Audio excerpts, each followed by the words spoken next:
What a rough start to the 2024 season. Nick Falato here to break down some Week 2 Washington New York Giants tape, unfortunately. Not great, Bob. But I want to get into something Brian Daboll said.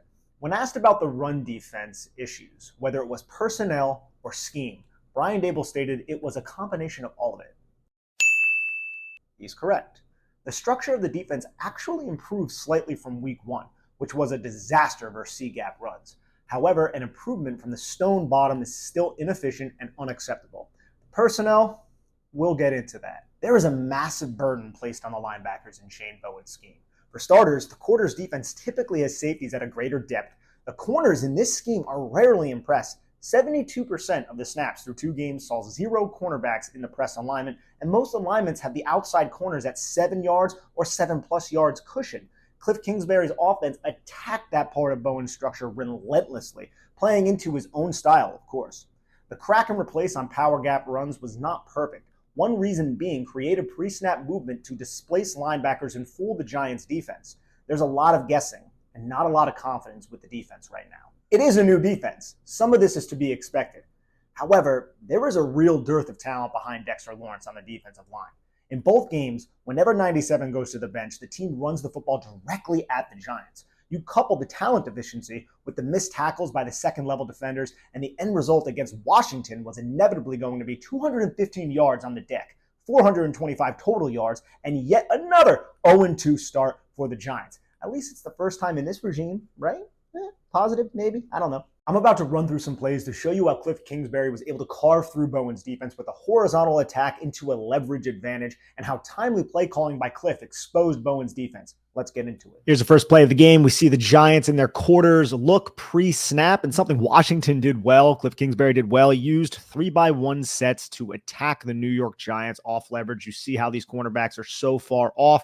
Outside leverage, 2 safeties down in the field. Eyes are going to go on the number 2's release. Here, you're going to have a 3-by-1 set, and they're just going to throw the bubble off the RPO. The RPO is going to force these linebackers to step up, and they're going to get sucked closer to the line of scrimmage. You throw the RPO bubble because you have 2 blockers now, 4 guys outside of the hash, but many of them are at depth. So you catch the football, and Andrew Phillips does such a good job defeating Luke McCaffrey's block and making this tackle. Giants weren't so lucky through most of the game. This was played very well by Andrew Phillips, who had a great game. But it didn't take long for Kliff to go right back at this and attack the same exact defensive structure, this time throwing to the number 1 receiver outside, getting the number 2 and the number 3 from the 3-by-1 set out to block. A lot of 3-by-1 sets, and the Giants did not guard the horizontal attack well out of these 3-by-1 sets, as we keep seeing. Look how far off Deonte Banks is. He has about 8 yards off.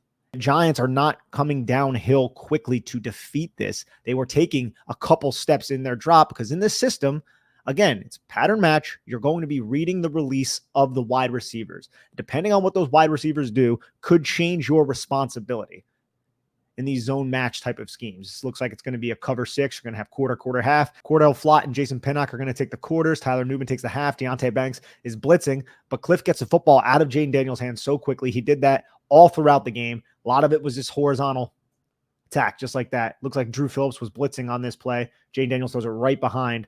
That's another aspect of this game. It just seemed like every time the Giants wanted to blitz, penetrate, or do anything, Washington just had a play call to account for that. It's not like Shane Bowen has this long tenure with the New York Giants where he's established a trend, but Washington was on top of it in this game. Plays like this is an excellent design play from Kliff Kingsbury. And I wouldn't want to cover a Kliff Kingsbury offense because it's relatively boring. It's a lot of horizontal attack. It's an air raid system. Shane Bowen didn't account for that. It wasn't like there was a game plan specific to defeat Kliff Kingsbury. And that could be for a variety of reasons. That could be because he's a new defensive coordinator. He has a lot of young guys back there, and they're learning this scheme, so he can't deviate too much from what was taught and learned through training camp. But at the same time, man, they were just throwing into this. And this is how they were getting 6, 8, 7, 9 yards per pop. Bubble screens and just screens like this. This is a very well-designed screen, another 3-by-1 set. And what Washington is going to do is they're going to take the running back, Brian Robinson, and they're going to motion him to the left side of the offensive formation. That is going to expand Micah McFadden outside of that hash. Jane Daniels going to take it, throw it to the number 1. You have 2 stalk blockers and now 4 offensive linemen who are climbing up to the second level.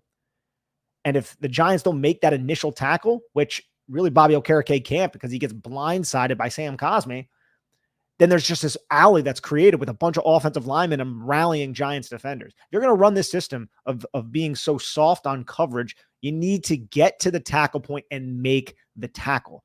And that's not something the Giants did well. And then when the Giants started accounting for this a little bit more aggressively in the second half, Kliff Kingsbury responded with this on 1st and 10. You'll see Jane Daniels from the field side, 3-by-1 set. They're going to act as if it's a screen. You're going to see the apex defender come down. You're going to see Jason Pinnock come down aggressively, and it's gassed. It's a fake. It's a ruse. It's a phony. And Jaden Daniels ends up finding Zach Ertz over the middle of the field for a first down, and there was DPI. This is Bowen's system, right? He's playing off. It's not going to be like Wink Martindale. It's going to be a lot different from a run-fitting standpoint, as we have seen. Now, the Giants' run defense was bad in 2022 for different reasons. They couldn't fit counter gap. Their linebackers were a problem. In this system, their linebackers are everything. There is a lot put on the linebackers' plate if there's no defensive lineman to assist them. And we've heard Bobby Okereke speak about this earlier this week. We heard Shane Bowen speak about this on Hard Knocks, about how the linebackers, the catalyst to his system. I feel bad for Okereke because he has to handle so much. And if Dexter Lawrence isn't out there, no one's really helping him, which is a big problem. This is a very nice play call, well-timed by Kliff Kingsbury. And it's just like the Giants' defense this entire game was scrambling. It seemed like when the Giants threw a right hook, Washington ducked it and then came up with an uppercut. On plays like this, man, this is 3rd and 13. How many 3rd and longs did Washington complete in this game? So 3rd and 13 where Washington is aware that this is an attacking and aggressive team. They're going to pin their ears back. They're going to get after Jaden Daniels. Nothing wrong with that whatsoever. Everybody is going to drop to a significant depth, but you get Austin Eckler out flaring to the right, and then the linebacker is going to match that, and then you just bring him back on a halfback screen. You're going to allow people to bear in on you. If you're Jaden Daniels, you're just going to hit Austin Eckler, and then again, multiple offensive linemen in space. It's like a freaking road that they paved twice on these screens. With this halfback middle screen and that one that we saw before. Look at this. He catches it. There's linemen just attached to New York Giants.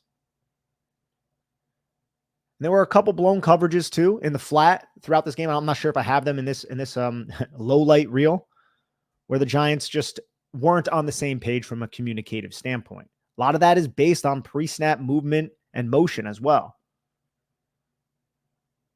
You can see, man, that is just a beautiful play design, a beautiful play call from Washington. It's not good if Kliff Kingsbury is outdoing you in this chess match so severely. Giants defense is reeling at this moment. And little plays like this, look, they were hitting them with those screens and everything, but you can attack off leverage in this way if you know the rules of the Giants defense, which Kliff Kingsbury seemed to understand. You have this tight stack at the bottom of your screen, right? The number 1 wide receiver is on the line of scrimmage. You have an H-back as well, and the running back is to that side. So you have 3 eligible receivers at the snap who are to the boundary side, the short side of the field. And all Washington is going to do, this is not reinventing the wheel whatsoever, is they're going to run the number 1 receiver on a quick spot route. He is going to sit, and then the H-back runs a flat. Very simple, quick passing concept. You see this all the time in the NFL, but the Giants don't have a banjo switch. They don't have a coverage switch for this type of quick passing attack because Deonte Banks is going to be on that number 1 wide receiver who runs the spot, and Tyler Nubin is going to be on the H-back who is going to the flat. Now, when the H-back goes to the flat, Tyler Nubin is going to expand laterally and create space for Noah Brown. That is not Tyler Nubin's fault. That is just his assignment, it appears to be, on this play. How is Deonte Banks in this compromised position going to make a play on Noah Brown?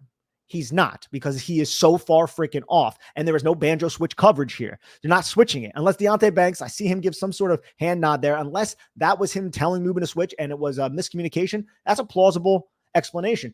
But if little plays like this, quick passing plays like this, are not accounted for, and there's not going to be a counter punch thrown by Shane Bowen, the Giants are going to get eaten up by 5, 6, 4-yard passes to set up yards after the catch for some of these receivers are going to be going up against. Like, look, Tyler Nubin's running away from Noah Brown because in his mind, his assignment is the H-back. There's no way Banks can make a play there. And then Micah McFadden cannot get into that throwing window either because there's the RPO threat, or at least the play action threat. It looks like it probably is an RPO. I'm looking at the run blocking. You get some guys going forward, but it also looks like it could be pass. Either way, he has to step to his run fit because as we know, and as we're about to see on this video, the Giants can't fit the run well. Just simple passing concepts. We saw another play like this a little bit later on. It's a little bit different. This one was just kind of feeling out exactly where the soft spot is between Deonte Banks and Micah McFadden. Jane Daniels getting rid of the football to Terry McLaurin very quickly. But you see Banks have to take steps outside because you have the running back coming out of the backfield heading to the flat. And then McFadden is more towards that hash. So you split the diff if you're Terry McLaurin between the hash and the numbers, and you could find plenty of room for Jane Daniels to deliver the football to make this catch. Pick up a couple yards on first down. And you have plays like this, man. This is where the RPO and the mesh point messed with the New York Giants and caused some miscommunications as well, because you have this pre-snap motion, the possible touch pass to the wide receiver coming in front of Jane Daniels. And then at the mesh point, Jane Daniels, it could be going to the wide receiver. It could be going to Brian Robinson. It creates a lot of confusion at the second level of the defense, as you see. And Micah McFadden steps. He sees Jane Daniels drop back to pass. Nobody picks up Austin Ekeler in the flat, though. So Austin Ekeler, who was that wide receiver I was referring to before, because this is 22 personnel, he's able to just flow out there and nobody matches him. And this, I'm not certain if Micah McFadden expected Tyler Nubin, the safety, to match that, because Deonte Banks is sticking with Terry McLaurin. I honestly don't know the call. There's really no way for me to know that. But you could see Micah McFadden on the end zone angle understand that there could be a problem here. Watch, he looks, he's like, oh, crap, nobody has accounted for Austin Ekeler. I got to get my ass out there. Ekeler makes a catch, picks up like 6 or 7 yards on this play. It's just obvious and expected to some degree that the Giants are not on the same page defensively. Again, this is a new defense. With the problems that we're seeing in the run defense, it's concerning, especially when Shane Bowen's defense was so good against the run at Tennessee. But this is different personnel, and personnel is an issue, as we're about to see with some of these run defense snaps. I will say at least they clamp down on the red zone, but you're going up against a rookie quarterback in the Washington Commanders. They're not a good offense. They're not a good quality offensive team who's going to be efficient in the red zone if it's not Jane Daniels' legs. And it seemed like the only time they wanted to use a spy on Jane Daniels was near the red zone. And this is the 3rd and 14 where Austin Ekeler puts them in a position to convert. I think they ended up taking a false start, having to kick the field goal anyways, but you're surrendering 13 and a half yards on a zone read. And one of the reasons why is the Giants front. Bowen loved to use this type of style of defense when he was at Tennessee, when it was in 3rd and long situations. Like, they're not going to run. We can handle the run up front with the defensive line. So let's match these receivers and possibly even drop 8 sometimes. Now, they don't drop 8 on this because A, it's a run, but you can see Bobby Okereke to the right of your screen. He has to split the difference between Zach Ertz and that hash. And you can see him shaded a little bit inside because there's no presence beyond the defensive line. So if this is a handoff to Austin Ekeler, someone needs to get there. And Okereke gets there, but he just gets juked out of his shoes by Austin Ekeler, who looked pretty damn spry in this game. But these are some of the reasons why Bobby Okereke has got a lot he has to handle here, because no one is in that A gap that Austin Ekeler hits. And Okereke is shaded in that direction, but he has to account for Zach Ertz as well. And the safeties are deep. So Okereke, he sees the mesh point, so he runs over to where he needs to be, sets up, but by the time he stops his feet to become square to make the tackle, Austin Ekeler is juking way outside of him. So it's just putting Okereke in this position where he has to account for Zach Ertz and Austin Ekeler while not being in position to account for Austin Ekeler. And this is one of the reasons why this ended up being like a 13.5-yard gain. Because you have 2 double teams on the defensive line. No one has to block Brian Burns in this situation. So he's a wasted player at this point. Not his fault. It's just the design of the play. And then you have one guy on Kayvon and a wide open A gap, and Bobby Okereke running from the inside part of Zach Ertz over to the wide open A gap that Austin Ekeler smashes. And you see blocks all the way up the field. Just nightmare situation. And here's a 3rd and 1 where the Giants, look, they're going to get aggressive. They're going to penetrate their gaps. They're going to fit their run at this snap to stop the possible rush by this Washington Commanders team who is successfully running the ball at this point. But who's not out there? Big number 97. Big number 97 is not out there. They're going to run the football on you. So the Giants tried to account for that, giving Dexter Lawrence a breather by sending Okereke and Micah McFadden into their gaps, trying to create a wall between the line of scrimmage and the first down marker. But DJ Davidson gets knocked out of his place, and Brian Robinson hits the hole right between Davidson and Bobby Okereke. It's a nice combination block from 67 and 62. But Davidson, look, he did not play well at all. He played 11 snaps. They were 11 poor snaps, especially the ones against the run. And it's little plays like this. You have 67 blocking 2 guys. Tyler Nubin is coming in as well. DJ Davidson can't get off 67's block to close down that A gap. And what happens? Brian Robinson feels it out and just goes right through. You could say, oh, well, it might be a little hold. Dude, there's holds on every single play. It's not a terrible hold. That is a play that DJ Davidson has to make. And this is something that I think is going through a linebacker's mind all throughout the game. If 97 is not out there, I need to account for my run fit, my run responsibility. But I also need to keep my peripheral vision and my eyes on the other defensive lineman's run responsibility. I think Nacho is okay. He's not a terrible player. He's typically fundamentally sound and a good run defender. There were a couple plays, I don't know if I have them in here, where he seemed like he wasn't in position and it hurt the Giants on a long run. This lack of defensive line talent is tough, man. It's tough. Here's a 3-by-1 nub set. I have Bobby Okereke circled because, again, Bobby Okereke is expanding. He has to match that number 3 receiver in the nickel 2-4-5. So he is outside of that hash. And I felt like Kliff Kingsbury did a very good job motioning Brian Robinson from the left side to the right side. So now he's toward the running back strength if he gets a handoff, because likely if he gets a handoff, it's going to be to the offensive left side where Zach Ertz is. And who is that away from? That is away from Dexter Lawrence. Dexter Lawrence is on the right side at the one technique in this over type of front. So they are going to run towards the rushing strength away from the 3-by-1 receiver. And Bobby Okereke is out there on that number 3 receiver, at least towards the inside shade of him. So you're going to have Azeez Ojulari, Raheem Nunez-Roches, Micah McFadden, who's penetrating on this play, and then Deonte Banks. And watch what happens. Kingsbury pulls both guards. Nacho is going to go into the A gap. He sees a wide open, and then Cosme does a very good job just picking him up. Micah McFadden penetrates, but the tackle gets him and turns him away from Brian Robinson. Zach Ertz climbs up to Tyler Nubin, and then Azeez Ojulari gets pushed out by the first pulling guard on this G lead type of play, and there's no one there to get hands on Brian Robinson if Micah McFadden can't on his blitz. And Okereke is way on the other side of the field, and the run is away from Dexter Lawrence. And this was an adjustment pre-snap. It might have been Jaden Daniels, for all I know, which sparked this huge run by Brian Robinson. You're not getting these DBs flying up either. It seems like Deonte Banks still thinks this is a pass well after the handoff happens. Then Brian Robinson is coming up. Like, you need Deonte Banks to be dialed in at this point to be that forced defender to come into this hole and make this tackle. If Zach Ertz is climbing up to Tyler Nubin, Banks is the unblocked defender. Micah McFadden is penetrating. If he runs himself out of the play, he runs himself out of the play. And Raheem Nunez-Roches took a step to the inside towards Dexter Lawrence because both of those linemen ended up pulling, so he doesn't have a presence in his original gap. And then Robinson just takes it, and Banks isn't there to make the tackle. And this isn't all on Banks. It's just a very good adjustment by Kliff Kingsbury and the Giants not necessarily being disciplined with where they have to be, depending on what Washington does with their offensive linemen, trying to create extra gaps to the strength of the run away from Bobby Okereke, away from Dexter Lawrence, and the Giants defenders towards that play. They're not on their P's and Q's. They're not where they need to be, or they slightly run themselves out of where they need to be. And then the forced defender or the player who is their insurance policy is taking a while to really understand what the hell is going on. Here's another play, man. Delayed halfback draw from a sidecar pistol. Love the play call, because when you run these halfback draws, you're going to get these defensive linemen to penetrate. They're going to think it's a pass. And then those linebackers, if they're not blitzing, they're going to gain depth.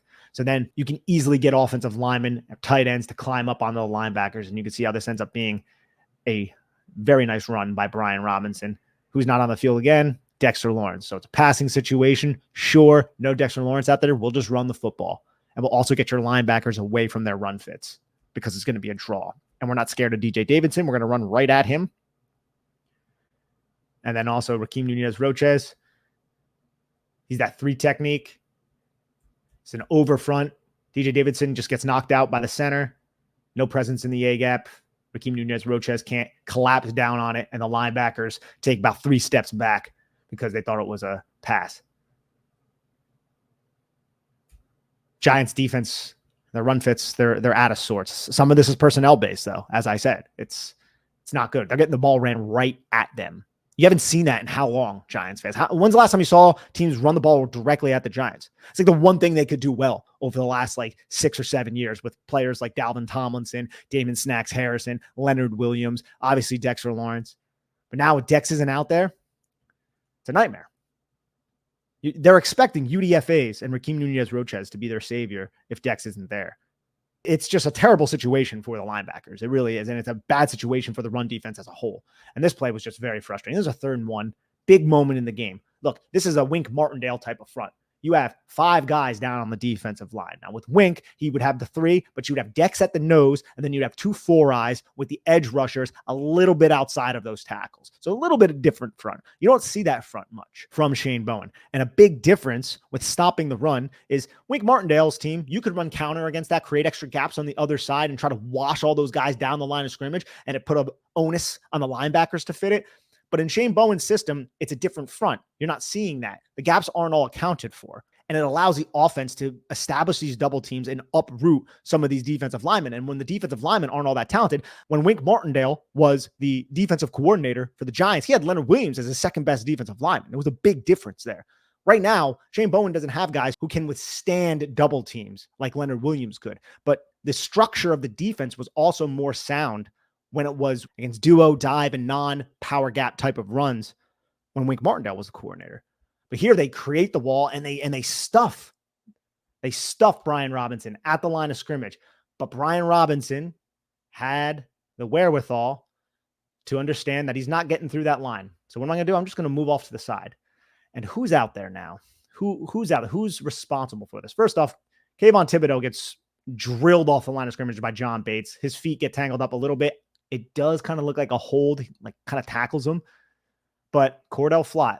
Why Cordell Flott is out there on 3rd and 1 and Drew Phillips isn't, I am not sure. I'm just going to have to say that Drew Phillips was hurt or something, because Drew Phillips is elite apex run defender, nickel defender when it comes to defending the run. And I think he's a damn good coverage defender, everything I've seen on tape. Cordell Flott's not good at either. And Cordell Flott is out there. And you can see Brian Robinson stopped up. For whatever reason, Cordell Flott gets in on this part and doesn't contain. He doesn't contain at that point after Kayvon Thibodeau got washed down the line of scrimmage. So who's in contain? Who's the forced defender? There is none. And then Cordell Flott tries to salvage it by going for the football, falls off. And this ends up being a 40-yard run on a 3rd and 1 when the Giants seemingly had them stopped at the line of scrimmage. So this is just a wildly frustrating play. Again, it's another personnel issue. Cordell Flott should not be playing defensive snaps for a football team right now. If you want to win, he doesn't add anything in coverage, and he's a net negative as a run defender at this point. Still a young player, but you can't have plays like this, man. You can't have plays like that. Dable didn't flat out say it, but when he was asked about the personnel and the scheme, he did not refute the personnel part. Like, Brian Dable is well aware that the Giants are screwed when Dexter Lawrence is not out there on the defensive line. I think he's well aware that there are some secondary pieces that are very problematic as well. They're still young players that I think can take steps forward, but it's not great, man. Here's another very nice run by Brian Robinson, just running through the Bobby Okereke's tackle, too, at that, mind you. Again, 2 guards are going to pull. They're going to trap. You can see 93 runs himself out. Raheem Nunez-Roches. Micah McFadden tries going around to follow the guard. Brian Robinson hits it to the inside, and then Bobby Okereke makes contact, but Brian Robinson's a damn good running back. This is on the last drive of the game, too. So, again, those are all the plays. Now we're just running through some of the old plays we've already seen a little bit earlier. It's a frustrating performance. The Giants, from a run-fitting standpoint, they really do need to work on where to be, how to execute their run fits, and especially on the defensive line, how to not get uprooted and how to handle their gap responsibility and keep the integrity of the defense in place.